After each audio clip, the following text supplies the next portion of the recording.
Jokowi promosi 34.000 halahan di IKN ke pengusaha Cina. Presiden Joko Widodo atau Jokowi mengungkapkan bahwa pemerintah Indonesia telah menyiapkan 34.000 hektar lahan di Ibu Kota Negara, IKN, Nusantara, Kalimantan Timur, bagi sektor usaha. Kepada para pengusaha Cina, di Chengdu, Jokowi mengatakan lahan ini khusus dipersiapkan bagi investor IKN. Lahan ini akan didedikasikan khusus bisnis di sektor kesehatan dan pendidikan.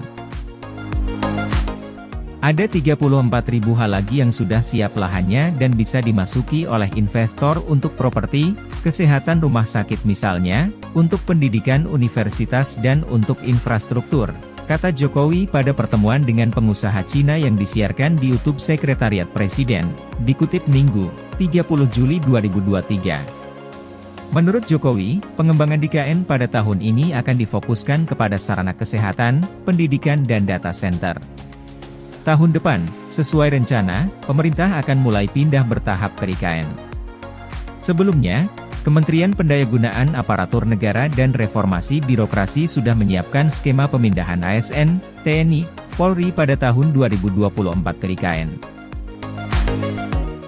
Setidaknya ada 16.990 orang yang dipindahkan. Tidak hanya IKN, Jokowi juga berharap investor swasta juga bisa masuk pada proyek prioritas yang tengah didorong pemerintah. Seperti ekosistem kendaraan listrik, hingga energi hijau. Di bidang EBT saya ingin mendorong agar investor dari Cina juga masuk di bidang ini karena potensi di Indonesia untuk EBT ada 434.000 megawatt, katanya. EBT ini mencakup proyek hidropower, matahari, tidal wave, angin, geotermal.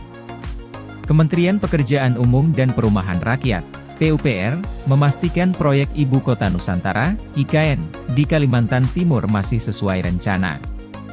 Progres konstruksi saat ini mencapai 36%. Menteri PUPR Basuki Hadimulyono mengungkapkan pembangunan IKN Nusantara tahap 1 masih terjaga sesuai dengan jadwal pelaksanaan. Beberapa pembangunan bahkan berjalan lebih cepat daripada rencana, seperti Istana Negara, Kantor Presiden, dan penataan sumbu kebangsaan. Hal ini disampaikan Basuki saat meninjau progres pembangunan IKN Nusantara di Kalimantan Timur pada Jumat, 28 Juli 2023, lalu. Di depan kawasan Istana Presiden terdapat plaza dan lapangan upacara. Kami harapkan tempat upacara sudah selesai akhir Desember ini, ungkap Basuki dalam keterangannya, dikutip Senin, 31 Juli 2023. Sementara itu, untuk Istana Negara dan Kantor Presiden ditargetkan selesai pada Juli 2024. Sehingga Jokowi bisa melakukan upacara kemerdekaan Indonesia pada 17 Agustus 2024 di IKN. Sedangkan Istana Negara dan Kantor Presiden akan selesai pada Juli 2024. Insya Allah jika Presiden berencana upacara pada 17 Agustus 2024, sudah bisa, imbuhnya.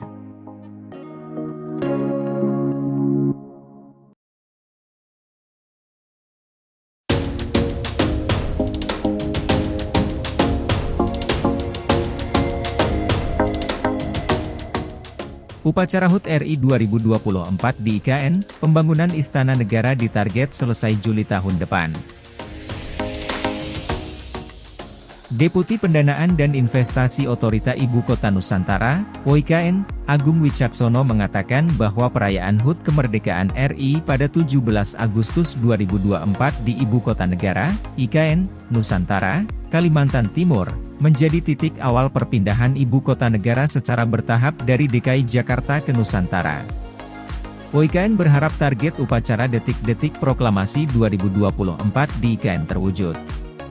Disitulah sebuah titik mengawali perpindahan secara bertahap Ibu Kota Negara dari Jakarta ke IKN Nusantara, ujar Deputi Pendanaan dan Investasi OIKN Agung Wicaksono dalam diskusi daring yang dipantau di Jakarta, Ahad, 30 Juli 2023. Menurut Agung, Kementerian Pekerjaan Umum dan Perumahan Rakyat melaporkan bahwa progres pembangunan IKN Nusantara mencapai 36% dan berjalan sesuai rencana.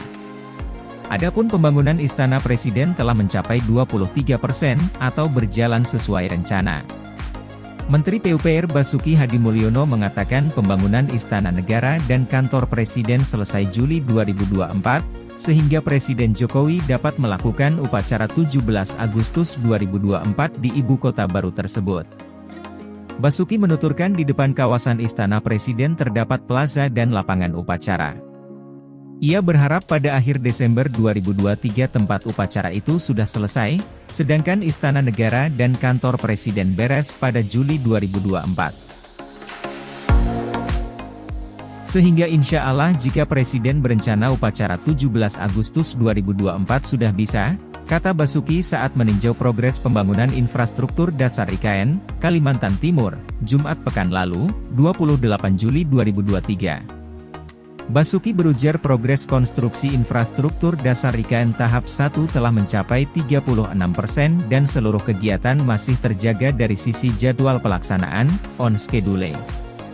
Menurut Basuki, pembangunan infrastruktur IKN berjalan sesuai dengan jadwal pelaksanaan, bahkan ada beberapa progres pembangunan yang lebih cepat dari rencana seperti pembangunan bangunan gedung Istana Negara, Kantor Presiden dan penataan Sumbu Kebangsaan. Infrastruktur dasar dan gedung pemerintahan di KIP ini merupakan modal bagi otorita IKN Nusantara untuk membangun kepercayaan publik dan menarik investor untuk berinvestasi, ujar dia.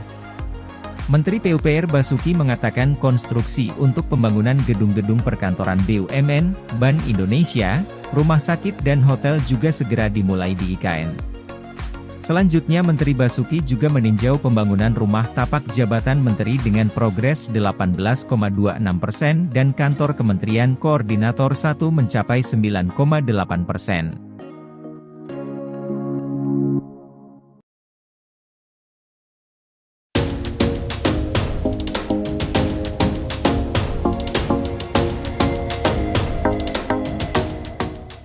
Sebanyak 6.000 warga Yogyakarta akan transmigrasi ke IKN. Lebih dari 6.000 masyarakat di Yogyakarta rencananya akan dikirim ke Ibu Kota Nusantara, IKN, lewat program transmigrasi. Hal ini disampaikan oleh Kepala Bidang Perlindungan dan Penempatan Kerja, Perluasan Kesempatan Kerja dan Transmigrasi Disnaker Trans DIY, Elly Supriyanti dalam dialog interaktif dengan tema, Peran Daerah Asal dan Pengembangan Ketahanan Pangan di Ibu Kota Nusantara melalui program transmigrasi, digelar di Rose Inn Hotel pada Selasa, 25 Juli 2023. Acara ini bertujuan menyamakan persepsi, baik di instansi terkait, tokoh masyarakat, maupun warga masyarakat mengenai program transmigrasi dalam membangun dan mengembangkan citra positif program transmigrasi di kalangan masyarakat, khususnya di Kabupaten Bantul. Selain itu juga untuk meningkatkan animo ketransmigrasian di Kabupaten Bantul. Elly mengungkapkan, peran yang diambil DIY dengan mengirimkan lebih dari 6.000 jiwa untuk melakukan transmigrasi. Menurutnya, masyarakat DIY sudah mempunyai kompetensi dalam bidang pertanian yang tentu saja menjadi modal baik untuk menjadi transmigran sukses. Dengan adanya transmigrasi ini kami menganggap masih relevan untuk masyarakat DIY untuk meningkatkan kesejahteraannya, dan tentu saja kita akan ikut berperan dan berpartisipasi dalam mensukseskan pembangunan IKN, ujar Elly. Sekretaris Direktorat Jenderal Pembangunan dan Pengembangan Kawasan Transmigrasi Sigit Mustafa Nurudin menjelaskan, banyaknya wilayah transmigrasi di IKN menjadi peluang yang besar bagi transmigran untuk menopang ketahanan pangan. Saat ini juga sedang dikembangkan transmilenial, yaitu transmigrasi yang tidak hanya berbasis lahan pertanian dan perkebunan, tetapi diharapkan para transmigran dapat mengambil peluang pada sektor usaha kerajinan maupun jasa. Hal ini diharapkan dapat menarik minat generasi milenial untuk mengikuti program transmigrasi. Bupati Bantul, Abdul Halim Muslih mengungkapkan, karakteristik masyarakat Bantul yang memiliki keuletan dan daya saing yang tinggi, diperlukan untuk membangun Indonesia.